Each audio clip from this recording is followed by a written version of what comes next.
Today, I will bring you a highly anticipated action movie, which is The Accountant Part 2. In general, this is a very top-tier movie. It is worth going to see. Without further ado, let's get into it.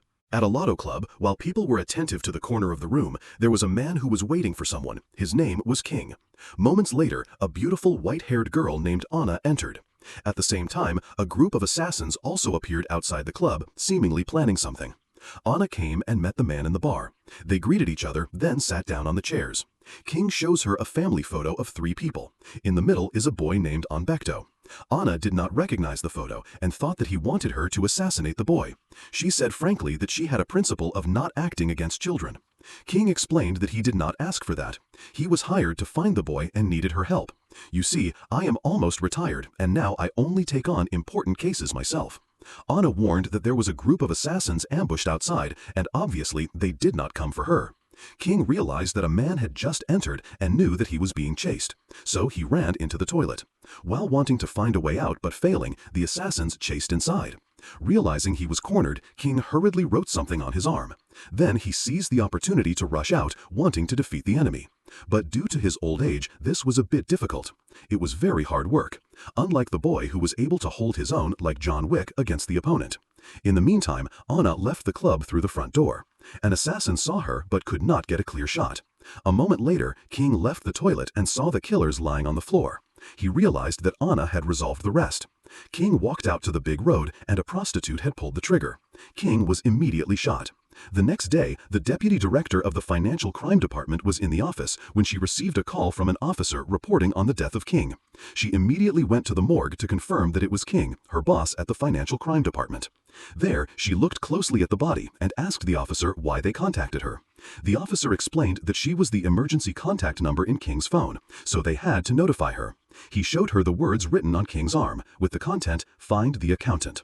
Meanwhile, in Idaho, our male lead, Christian Wolff, is preparing to dress up to go on a speed dating event. Just as he's changing his clothes, he talks to his assistant, Justine, updating information about payments from customers for his work. At the dating ceremony, while the 2 MCs were still announcing the program's rules, most of the women here came to Christian's table, lining up as if for an interview. The event organizers noticed the unusual activity and asked him about it. Christian explained that he adjusted the algorithm on the app to increase his attention rate. The characteristics attracted many women. Being smart but too serious, when starting to talk, the girls left in turn because of his frank and uninteresting answers. So by the end of the event, he was still sitting alone at the table without finding a person to date. Meanwhile, Medina has come to the house where King lived for the past 2 years. There are cockroach traces on the walls. She rummaged in a pile of furniture and found a card with the name Christian Wolff. Wanting to learn more deeply, she decided to rent this house. Meanwhile, Christian also returned to his mobile home and prepared dinner after a failed date. For those who do not know, our male lead has OCD syndrome, so furniture also has to be arranged neatly. That evening, following the clues in King's pile of documents, Medina called the Harbinger Neurological Science Academy to ask about Christian's information. At the same time, Christian's assistant and also close friend, Justine, is also watching Medina's phone position, suspecting her call was being monitored. Medina deliberately said, "I need to talk to the manager of that accountant. I know she is heard, and I know he obeys her. I need him for help. King has been assassinated." After that, she looked through King's documents and found the Anbecto family photo. Here, the first assassin came to find his boss named Bong. He asked why he did not shoot Anna. 4 professional gunmen but couldn't take down 1 woman? The assassin explained that he did not have a clear shooting angle. At this point, Bong revealed that the real assassination target was not King, but Anna. He said many years ago he was once negotiating business with partners. Suddenly, Anna appeared, rushed in firing, and eliminated everyone but him to the last. At that time, she did not recognize him, but it was clear that he contributed to destroying her life, and now he worried that she could regain her memory. Until then, this old life couldn't be kept. He ordered his cup to eliminate anyone who could threaten him. Meanwhile, Medina followed the photos that King left to a parking lot, carefully investigating to find clues, and was startled when Christian suddenly appeared. Medina said that she handled Christian's case 8 years ago, knows all the information about him, and now needs him to help with a new case. For those who don't know, please review Part 1. At King's home, Medina showed Christian all the photos in the set of documents that King collected. The two began to review and analyze photos, trying to find out the relationship events. She also told him details about the scene where King was assassinated. Meanwhile, in Texas, she found and handed over Anna's father. At King's house, with his genius mind, Christian rearranges the photos and data of the case. He explained to Medina that Anna's family was expelled from Central America. They took the train to Mexico City and eventually crossed the border into the U.S. He pointed out that Anna's son must now be at least 13 years old. Christian revealed Anna's real name is Edith Sanchez, who is also the woman in this photo. She once worked at a pizza shop, a front for a human trafficking ring. Recognizing this as a clue, they went to the pizza shop and questioned the owner there. But the old man seemed unwilling to cooperate, saying he didn't know anything to every question. With his accounting experience, Christian quickly realized he was lying and confronted him about the money laundering activity of this store. Being called out, the old man turned to threats, wanting to get physical. But unexpectedly, Christian fought back. The thugs saw their boss being hit and also rushed to jump him. But in an instant, the whole group was punched until they couldn't get up. Forced to drink a penalty, metaphorically, this guy, beaten too much, declared the name of a human trafficker. Getting the information, Christian and Medina left immediately. On the way, Medina was frustrated by Christian's violent working style. She said she was a state agent. If she abuses force, it will ruin her reputation as a police officer, asking him not to use violence anymore. Medina also suggested that she will call the General Department to send more people to support this case. But Christian calmly responded that it wasn't needed because he had already targeted the culprit. Meanwhile, in Berlin, this handsome guy is Brax, Christian's younger brother, and also a professional assassin. There is a slight resemblance. After checking into the hotel, he called a pet store to exchange some things. It turned out he wanted to buy a dog to make a friend for fun. But the owner said that it took 2 weeks before separating the puppy from the mother. Talking forever, unable to convince the owner to accept immediately, Brax was quite annoyed about this. Temporarily putting aside the pet problem, that night he still had to perform an assassination mission. He quickly defeated the security team and handled the target perfectly. While sitting and talking to the target's wife, he received a call from Christian asking for help. Brax bluntly refused, clearly uncomfortable. He said that last time helping him almost ruined his career. Even more angry because Christian never called to check on his health. It was only when he needed help that he remembered this brother. But Christian begged, needing Brax's support in California for 24 hours. Heaven refuses, the earth must suffer. Brax angrily finished the call and left soon after. Here, Christian tells the story of his brother to Medina. He said that it's been 8 years since they saw each other, and he is a little nervous because the brother's feelings are not very good. Medina advised him that maybe he should thank his brother for his help, saying that he was happy to see him again, because everyone wants to be appreciated. As soon as he finished speaking, Brax also appeared. When he came, Medina introduced herself as the director of the Financial Crime Department. Realizing she is a federal agent, Brax pulled Christian aside to talk privately. What's all this? How to work with the feds? Then they started their plan. Brax paid the hotel management, asked to call for some ladies to come to the room while Medina waited outside. While waiting, the two brothers also took the opportunity to joke with each other a few sentences. After a while, the girls also came. Brax is more experienced in this story. He added more money and asked them to call their pimp or boss. The two girls thought it was a bit risky and left, returning the money. And the third person agreed. In return, she had to be paid more, because if she did so, her life would be in danger. She also added that girls who have to do this are mostly immigrants who are kidnapped by people. In the meantime, Medina called a friend at the Department of Homeland Security to ask for information. It was learned that Anna's father was murdered with a sniper rifle. 7 years ago, Anna's father reported that his daughter's family was missing, but so far, no results. There are a number of gangs specializing in kidnapping migrants to demand money or sell to traffickers. They keep the children of immigrants, using those children to threaten them to work for them. A few minutes later, a man came to the hotel room and asked the girls to return. He must be the boss here. As fast as lightning, Brax punched him to the ground and then stuffed him into Medina's trunk. Medina saw this way of doing things. Doing this is wrong. The police could discover us. We have to be discreet. But Christian assured her it would be okay.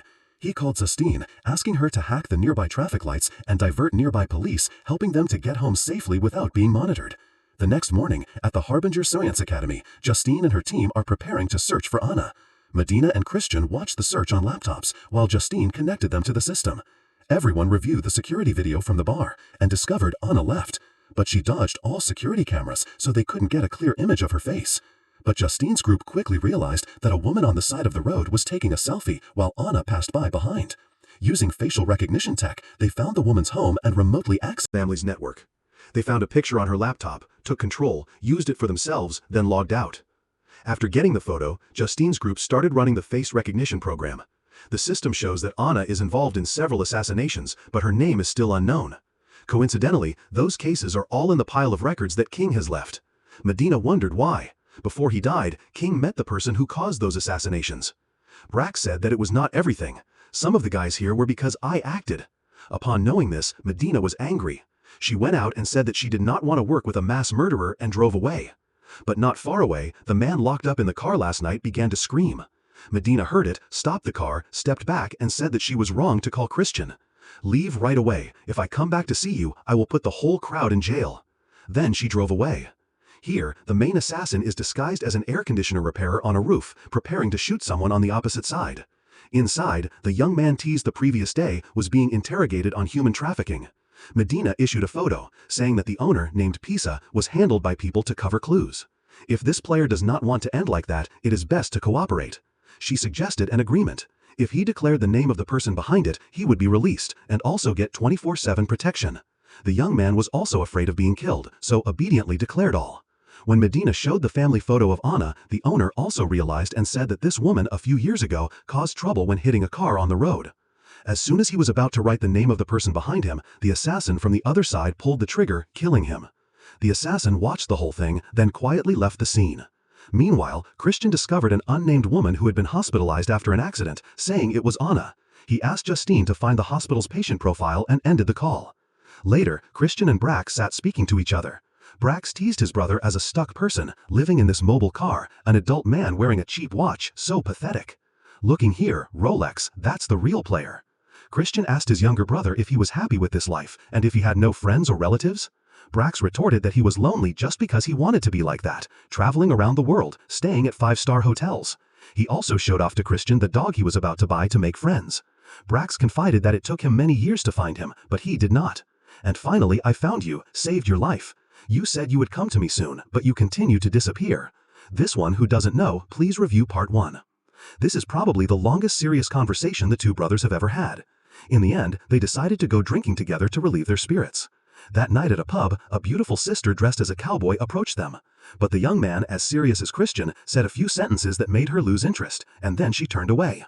Brax said next to him, "It is true that his brother is dull with his strength."